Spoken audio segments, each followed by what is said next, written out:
A Samsung Galaxy Note 8 only lasted 19 hours, and I'm gonna let you know why. Hey, pop the trunk, open up, I sold my soul a good price, out of sight, my whole got time. What's up, guys? TJ here with another video. If you like these types of videos, please like, share, and subscribe. I really appreciate it. Also hit that bell icon so you can get notifications whenever I release new videos. So I want to do a video today because I had an experience over the weekend. I upgraded my devices. I got the iPad Pro. I also got the Apple Pencil in my cute little composition book. And I also got the iPhone 8 Plus.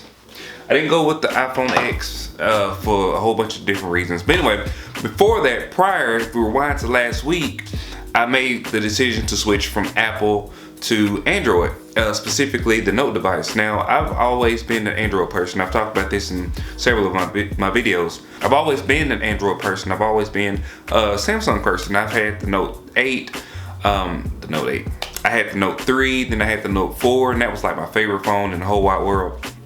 You know, the S Pen was awesome, and I was so used to the Samsung and Android operating system.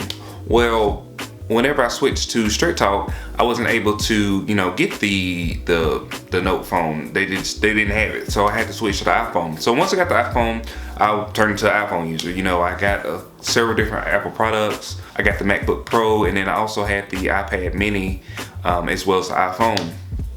And you know, I used those Apple products because that was easy, because everything was congruent. I was able to transfer files and different things like that, and everything was great, you know, wonderful. So whenever I was going to buy a new device, I said, you know what, I'm going to try the Note 8 because it had just come out. You know, it looked cool on videos. I said, you know what, I'm going to give it a try again because historically I like those types of phones.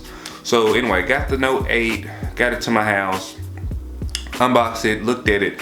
The screen is absolutely amazing.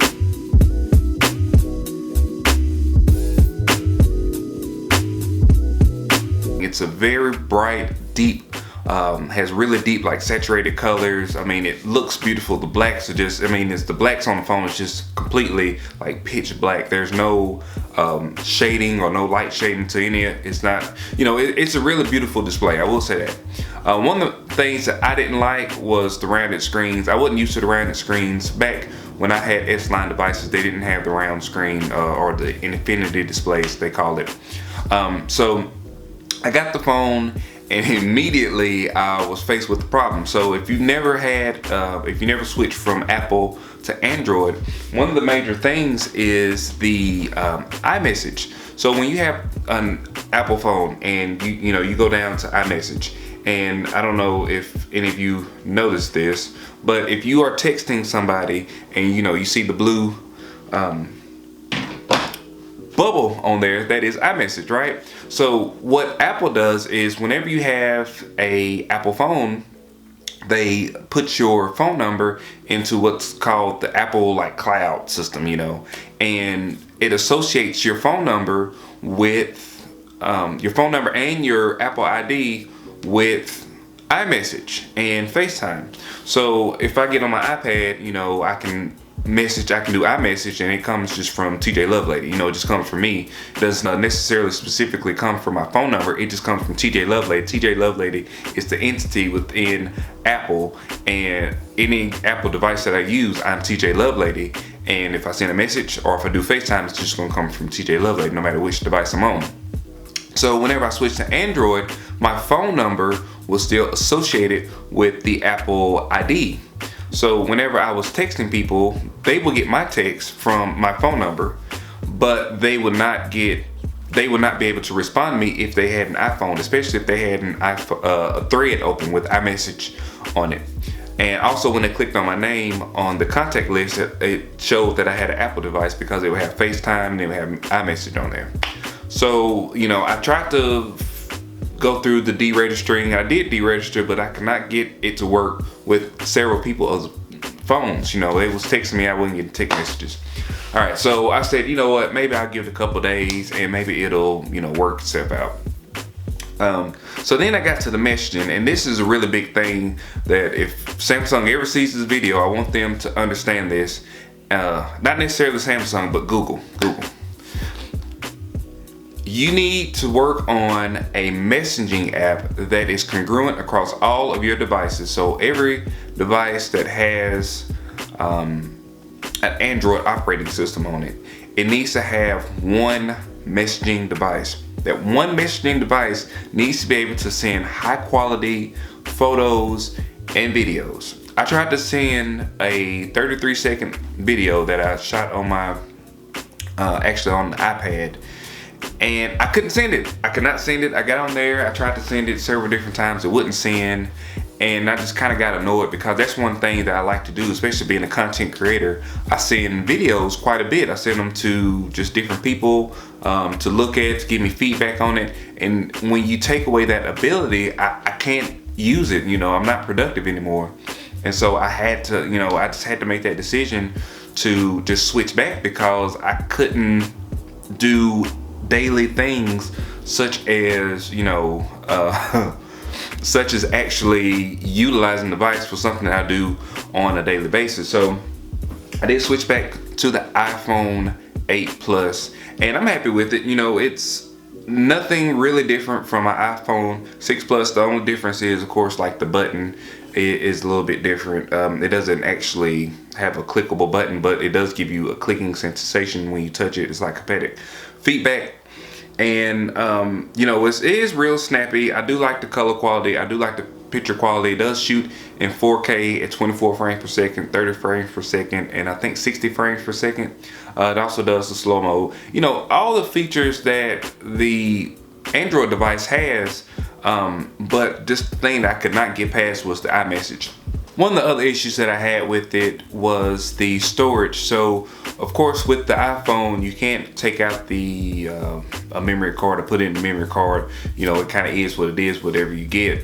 And my past two iPhones, I cheaped out and I got the 16 gigabyte versions of those phones. So I always kind of ran out of storage, and that was a big deal for me. So with this one, I was actually able to get the 256 gig, and the price I think was like within $10 of the Samsung Note 8. So, you know, that was one of my big things for switching to, was that with the Note, I was gonna be able to put in a removable memory card and kind of up my, I think you can go up to 100 and something gigs with the memory card. But with the iPhone, it came with 256 gigs, and that's more than enough for what I need in terms of media consumption and things like that. Another thing I want to talk about real quick before I go is the iPad Pro. So the iPad Pro is probably the best tablet I've ever owned. I've owned several Samsung devices. I had some Amazon devices. But in terms of an actual tablet that is you can use like with your business, I think the iPad Pro is the way to go. I do have the 10.5 version of the iPad Pro. The OS on it is very snappy. It has a lot of multitasking tools, and I'm actually going to make an in-depth review of how to use this iPad Pro inside your business. I have a bunch of different apps that I use for note-taking. Also some creative things that you can use if you're a drawer or if you design products. One thing, like with Shopify, with my Shopify store, I wanted to have some products that were custom, had custom designs on it, and then I was going to get a designer to do it, but I can design things myself because I'm a pretty decent artist, you know. But I didn't really have a good way of designing things on my computer. But with this tablet and the Apple Pencil, I'm actually able to sketch out things. And like I said, I'm gonna make a completely separate video on the iPad Pro because it's completely awesome. So with all that being said, this is not a video to bash the Samsung Note 8 because I think it is an awesome device. And I think that if I would have gotten past the iMessage part of it, I would have kept the phone.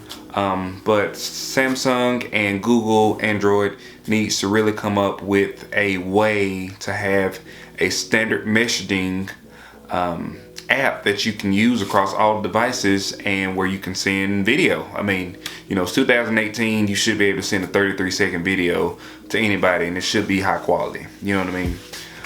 So that's really all I had to say, and I hope I can make some more videos. I have some kind of exciting things going on in my life right now, and I haven't been able to make a lot of content as of late, but I will get back to our regularly scheduled programming here in the next couple weeks. I really do promise. I appreciate you guys for watching, and also we do have the 2K giveaway. I am over 2,000 subscribers at this point right now, at this moment. I really appreciate everybody that has subscribed to me, has believed in me, has, you know, consumed my content. I really appreciate that, and we will be doing the giveaway at the 1st of April. April Fool's. It's not gonna be like April Fool's joke. But like I said, I appreciate you guys for watching. Thanks, guys.